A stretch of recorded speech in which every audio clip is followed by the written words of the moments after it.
This is the silver iPad Pro, and this is the space black iPad Pro. And in today's video, I'm gonna talk about why I'm going from the space black iPad to the silver one. This is more of just like an update video on why I decided to go back to a silver iPad, because I'm sure a lot of people who watch my content, they're gonna be like, wait, on all of his new videos, he has a silver iPad Pro, but on all of the previous videos, he had a black one. So this is kind of me explaining why. You see, when Apple came out with the M4 iPad Pro, they came out with an all-new space black iPad, which was an all-new color that we never ever got before with an iPad. It looked very stealthy, very cool, and very pro. And alongside it, you also got the silver variant, which we've always seen with Apple products before, so nothing new with it, yet it still looked very classic, Apple-esque, and minimalistic. And alongside the all-new iPad Pro, they also introduced an all-new Magic Keyboard with an aluminum surface matching the color of space black or silver, depending on which variation you went for. And to be very honest, I was very conflicted. On one hand, the space black looked really cool. I mean, for the first time, we're getting such a color on an iPad, right? So it was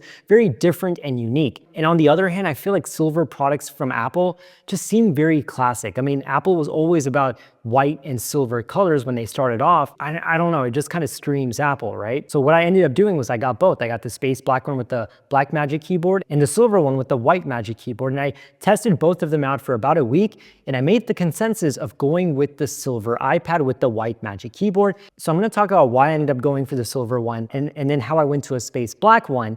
And then now with the M5 iPad Pro, I went back to silver. So here is my story. I got the silver iPad Pro, 512 gigabytes with standard glass. I absolutely loved it. I had no issues with the color.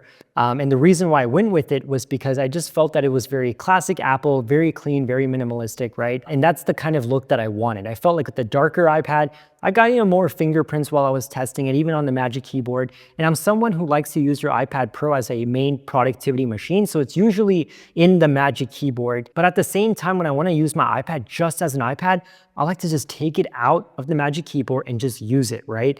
That's the beauty of an iPad. So I don't like using cases on my iPad. If it's either on the Magic Keyboard or it's caseless. And if it's caseless, boy, was I getting a lot of fingerprints on the space black iPad Pro. And even with the Magic Keyboard, when I would be typing and stuff, that aluminum surface, that dark space black aluminum surface, got a lot of oils and fingerprints and stuff like that.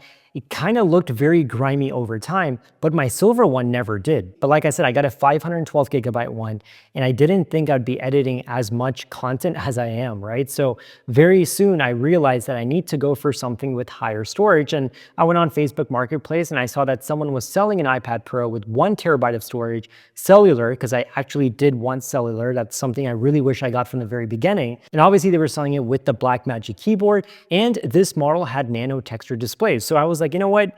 It's a black one. Let me just go for it.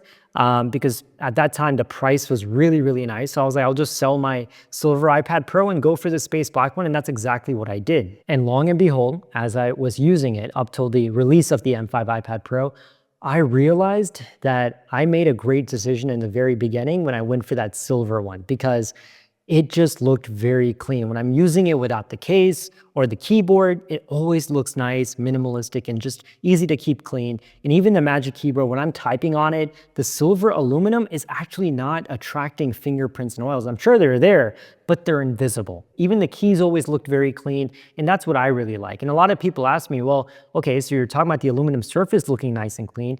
What about the back of this, right? It is rubber. It does attract a lot of smudges and stuff. So how do you keep that clean? Well, I've got two things. One is wipes. I use baby wipes, and it's super easy to just take it, wipe it, and get that nice clean look. It's super easy to do, and I do that at least like once a month. And the second thing is you just have to be mindful of where you're placing your iPad, right? When you go to a coffee shop and stuff, you just don't want to plop it down. I actually have this really nice accessory right over here. It's a sleeve from Comfiable.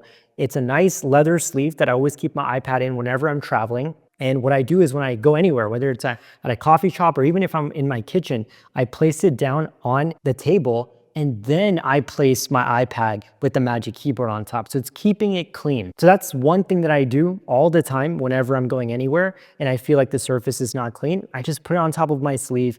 And like I said, it goes with me everywhere I go. So yes, it's white, and a lot of people might think that, oh, white will get dirty the quickest? And that's where I say not necessarily, because like I said, I got the M for iPad Pro and kept the silver one with the white Magic Keyboard, and then went to a space black one. And then now here I am with the M5 iPad Pro going back with the silver one. So at the end of the day, it is a personal preference, right? There's going to be a lot of fans who just love the stealthy color, and they'll do whatever they can to always make sure it's nice and clean.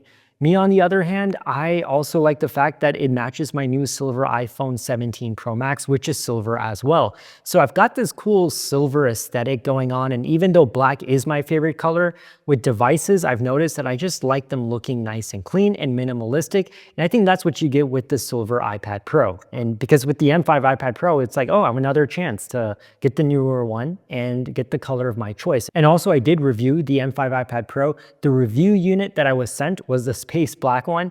And once again, even when I took that right out of the box, it was getting fingerprints all over it almost within seconds. And that is where I was really glad to have ordered the silver one for my personal use. But at the end of the day, I want to know your thoughts. Which iPad Pro color do you like best, or which color combination do you like best?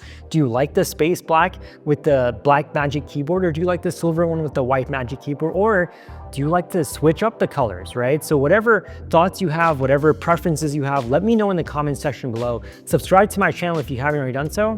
I'll see you next time.